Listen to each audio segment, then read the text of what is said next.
Hello, it's Alan from Black Crows here with another Rules Lawyered. This time talking about transports.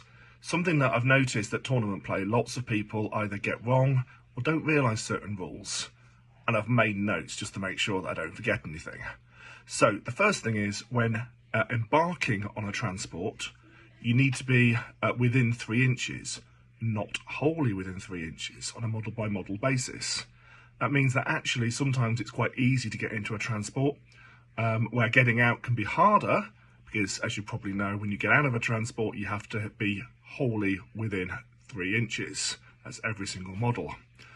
Now interestingly, when disembarking, if every single model doesn't fit wholly within 3 inches, you cannot disembark at all. Some people think you can use emergency disembarkation. You cannot unless the vehicle explodes. So if you cannot get out, you cannot get out. So if people wrap you, trap you, you're stuck in the transport. When you do get out, it does count as a normal move, but as long as the vehicle hasn't moved, you can then move as normal.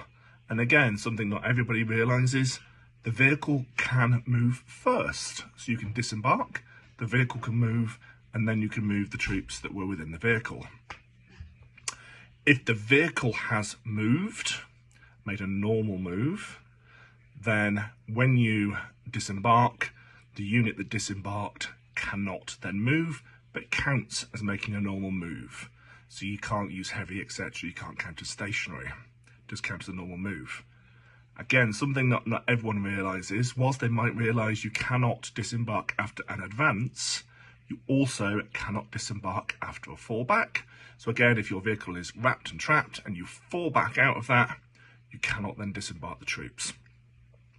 Finally, the one other thing where you may disembark is where your vehicle is destroyed. Now in 9th edition, when a vehicle was destroyed, you could lose models. Now what happens is you roll a dice for every model in the vehicle, and on a 1, it takes a mortal wound. So that may or may not kill some models depending on how many wounds they've got, and depending on whether they've got a feel no pain. Now this is the time when you can use emergency disembarkation when the vehicle is destroyed. And what that means is if you can't set up your whole unit wholly within 3 inches, you can now set up wholly within 6 inches.